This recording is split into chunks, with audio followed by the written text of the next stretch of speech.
Throughout history, myths and urban legends have served as windows into the fears, hopes, and mysteries that define cultures around the world.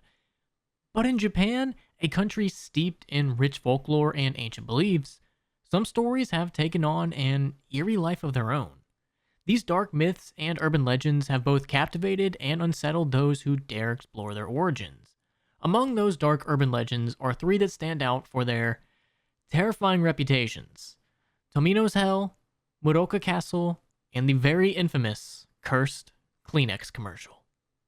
Each of these stories, while different in nature, taps into deep rooted fears and the unknown, turning into powerful urban legends that continue to haunt the collective imagination. The first, Tomina's Hell, is a poem said to bring misfortune to anyone brave or reckless enough to read its verses aloud. Next is the ancient tale of Moroka Castle, a seemingly ordinary castle said to be haunted. Then it's the strange case of the cursed Kleenex commercial, a modern day myth that surfaced in the 1980s. It involves a bizarre TV ad that has been blamed for a wave of misfortune befalling those who watch it. Each of these legends, whether rooted in history or modern day media, leaves us questioning if these stories are merely the product of superstition or if there really could be darker, unseen forces at play. Tomino's Hell. Now, this is like a very rough translation, so bear with me. His older sister vomited blood, his younger sister vomited fire, and the cute Tomino vomited glass beads. Tomino fell into hell alone. Hell is wrapped in darkness, and even the flowers don't bloom. Is the person with the whip Tomino's older sister? I wonder whose blood is on it. Hit without hitting. Infinite hell's one road. Would you lead him to the dark hell, to the sheep of gold, to the bush warbler? Fit as much as you can into the leather sack for the preparation of the journey in the familiar hell. Spring is coming even in the forest and in the stream, even in the 7 valley streams of the dark hell. The bush warbler and the birdcage, the sheep and the wagon. Tears in the eyes of cute Tomino. Cry, bush warbler, toward the remaining forest. He shouts that he misses his sister. The crying echo reverberates through hell. The fox peony blooms, circling around hell's 7 mountains and 7 streams. The lonely journey of cute Tomino. If they're in hell, bring them to me. The needle of the graves, I won't pierce with the red needle, in the milestone of little Tomino. Now, in English, that sounds kind of like gibberish, but I bet in Japanese it slaps. In the early 20th century, a haunting poem surfaced from the depths of Japanese literature, one that would soon become the center of an eerie urban legend. Written in 1919 by the talented but mysterious poet Saijo Yaso, Tomino's Hell was included in a collection called Saikin. Yaso, who was known for his exploration of the dark and bizarre, crafted a tale that would take on a life of its own, far beyond its literary roots. The poem tells the tragic story of a boy named Tomino, where readers are drawn into its dark journey into a hellish world, filled with vivid images of suffering and loss. Tomino is introduced as a cursed child, haunted by the violent actions of his sister. One sister, quote-unquote, throws up blood, while the other spits fire, creating a terrifying atmosphere around him. The imagery in Tomino's Hell paints a grim picture of anguish and turmoil. It's a poem not only about the personal struggle of a young boy, but also about post-World War II Japan, a nation that, at the time, was grappling with the pain and trauma of conflict. Tomina's descent into hell is often seen as a metaphor for the horrors of war, resonating deeply with a country still healing from its wounds. Even the suffering of Tomino's sister speaks to the broader cost of war. At the heart of this urban legend is the belief that reading Tomino's Hell aloud brings misfortune or even death. This idea transforms the poem from mere words into a potential threat, adding an allure that has captivated readers throughout the years. Along with the legend are myths surrounding the context and nature of the poem. It is often said that Tomino was a young girl trapped in a life of torment. According to one version of the story, she lived in an abusive family, and to cope with her pain, she poured her suffering into a poem. Her parents, upon reading the disturbing words, were horrified. As punishment, they locked Tomino in a cellar and left her there without food. Days turned into weeks, and the young girl's cries went unheard. Eventually, she died of bronchitis, her final breaths haunted by the words she had written. Since then, the poem has carried a curse, bringing misfortune to anyone who dares read it aloud. In another version, Tomino is portrayed as a girl tormented by her sisters. Day after day, she endured their cruelty, and her poem became an outlet for her deep hurt. Each line described the pain of living with them, a pain she likened to being trapped in the lowest levels of hell. To Tamino, her life at home was no different from the internal suffering of the damned. There is also a darker version of Tomino's story, one where she is a murderer. In this telling, Tomino killed her parents, and her poem recounts her descent into Mugen Jigoku, known as Avicii, the lowest level of hell in Buddhist belief. Avicii is a place reserved for those who have committed the most unforgivable sins. In Buddhism, these include creating divisions within the monastic community, killing an enlightened being, shedding the blood of Buddha, or murdering one's own parents. Tamina's poem in this version is her confession, a symbolic journey through the eternal torment that awaited her after the murder of her mother and father. Her words paint a horrifying picture of Avicii, the eighth hell where agony has no end. As the legend spread in the early 2000s, it transformed from a piece of literature into a bearer of doom. Readers began to share stories of curses attached to reciting the poem aloud, claiming it could lead to terrible consequences. The most chilling accounts include a university boy who read the poem only to suffer a tragic fate afterward. Another story is of a boy whose life fell apart after he uttered the lines, misfortune striking him and his family soon after. These stories only serve to strengthen the legend's grip of the public imagination. The connection to film also added another layer to the mystery. Shuji Terayama, an avant-garde filmmaker, created an adaptation titled Denin ni Shisu, which some say were inspired by the haunting themes of the poem. Terayama's visual interpretation brought the dark imagery of Yasuo's work to life, but the tragic twist of his supposed death shortly after completing the film only fueled the legend further, deepening the sense of doom surrounding Tomino's hell. Kleenex commercial. In 1986, a Japanese commercial for Kleenex tissues was released and quickly became the subject of controversy, eventually evolving into a notorious urban legend.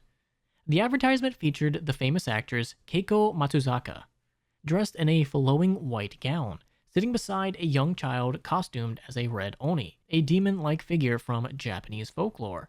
The setting was a dark background strewn with hay, creating an unsettling atmosphere to say the least. The commercial was occupied by the song It's a Fine Day by Jane and Barton, an English-language track that, while meant to evoke calm, only added to the eerie feeling of the scene. Though the ad was likely intended to be artistic or whimsical, viewers immediately found it disturbing. The combination of the serene yet haunting song, the colors, and the presence of a child dressed as a demon left many unsettled. Soon after its release, the commercial began to generate complaints from the public, who found its tone unnerving. As a result, Kleenex pulled the advertisement from the airways, but its notoriety only grew, especially after rumors of a curse began to circulate. One of the more popular myths was that watching the commercial itself could bring misfortune. Viewers reported nightmares, illness, or even bad luck after seeing it, fueling the belief that it was cursed. Other rumors suggested that the cast and crew involved in the commercial experienced tragic fates. Some claimed that Keiko Matsuzaka had died or gone insane, while others believed the child actor in the commercial had died under mysterious circumstances. Production crew members were also said to have suffered mental breakdowns or even accidents following the ad's creation. Despite these rumors, none of these claims ever substantiated. Matsuzaka went on to have a long and successful career, and there is no credible evidence to support the idea that anyone involved in the production suffered misfortune. The song featured in the commercial also became a focal point of the myth. Some claimed that It's a Fine Day was actually a German song with a hidden curse, but in reality, it was an English song with simple, positive lyrics. The eerie atmosphere of the ad, coupled with these false claims about the song, further solidified the commercial's reputation as being cursed. The presence of the Red Oni, a creature from Japanese folklore often associated with malevolent spirits, added a demonic or occult interpretation to the ad, though, of course, there was no evidence to suggest any supernatural involvement. Over time, the commercial's reputation as cursed only grew, particularly after it resurfaced on the internet in the early 2000s, as video platforms like YouTube allowed new audiences to see the ad. The urban legend surrounding it only continued to spread from there. Even though this urban legend was debunked by websites that traced the origins of these myths and clarified that none of the tragedies or curses were real, the commercial retained its eerie appeal. It became a staple of internet folklore, much like other so called cursed media, playing on viewers' fascination with the uncanny and the unsettling. In the end, the story of the cursed Kleenex commercial stands as a modern day myth, an example of how one unsettling piece of media, combined with the power of rumor and the internet, of course, can turn something as innocent as a tissue ad into an enduring tale of horror. To this day, the commercial's creepy legacy continues to intrigue and disturb those who come across it. Maruoka Castle. Maruoka Castle, which sits on top of a hill in the city of Sakai in the Fukui Prefecture, is a striking piece of Japan's history that has stood the test of time. Constructed in 1576 during the very turbulent Sengoku period, the castle is one of the only 12 Japanese castles that have survived intact since the Edo period. Known as Kasumigajo or Mist Castle, it derives its name from the cherry blossoms that surround it, creating a picturesque and beautiful scene each spring. The fortress was commissioned by Katsutoyo Shibata, a loyal vassal of the formidable warlord Oda Nobunaga, as a strategic defense against the Iko-Iki, a militant Buddhist sect that posed a great threat during these chaotic times. After Katsutoyo Shibata was reassigned to another province, the castle passed into the care of his vassal, Miyoshi Yasui. But tragedy struck in 1583 during the Battle of Shizugatake, when Yasui lost his life. This marked the beginning of a series of changes in leadership at the castle. One of the more colorful chapters in this castle's history involves Honda Shigematsu, the fourth lord of the Morika domain. Known for his fondness of sake, and I mean, hey, who isn't? He neglected his political responsibilities. Again, who hasn't? Which led to unrest amongst his vassals. The shogun would then intervene, ultimately relieving him of his duties and appointing Arima Kiyozumi as the new lord. Throughout the years, Maruoka Castle retained its stature as a symbol of resilience for Japan. But the castle is not just renowned for its history. There is an urban legend that adds a disturbing and dark mystery to its legacy. The legend revolves around a woman named O Shizuka, whose fate is tied with the construction of the castle. According to local lore, when the castle was built, the masons faced an overwhelming challenge. The stones they stacked up kept collapsing. In a desperate bid to resolve this issue, someone suggested using a human pillar to stabilize the stones from within the walls. Oshizuka, a blind woman who lived in poverty, heard of the dire situation and bravely volunteered for the task. In exchange for her sacrifice, she was promised that her child would be granted a samurai title, a chance at a better life in a society that often overlooked the vulnerable. She accepted her fate, believing her sacrifice would protect her family. But after she was entombed within the walls of the castle, the lord who had promised her a reward was abruptly transferred to another province. With her promise unfulfilled, each spring when there is a heavy rainfall, the moat surrounding the castle would flood. Local residents begin to believe these downpours were the tears of Oshizuka, mourning her betrayal and the lost opportunity of her child. This phenomenon became known as Oshizuka's Rain of Tears.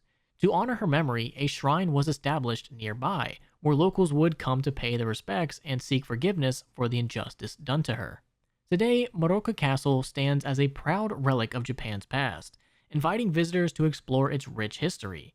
The legend of Oshizuka still lingers in the air, and many visitors who have walked through its gates can't help but feel a connection to the people who once inhabited the castle, and perhaps even catch a whisper of Oshizuka's tears in the spring rain. Each of these myths, Tomino's Hell, Maruoka Castle, and the cursed Kleenex commercial, taps into the fears of the unknown. Whether it's the deadly curse of a poem, the restless spirit of a woman who sacrificed herself for a castle, or the eerie aftermath of a disturbing commercial, they all leave us with a haunting question. What if these stories hold more truth than we dare to believe?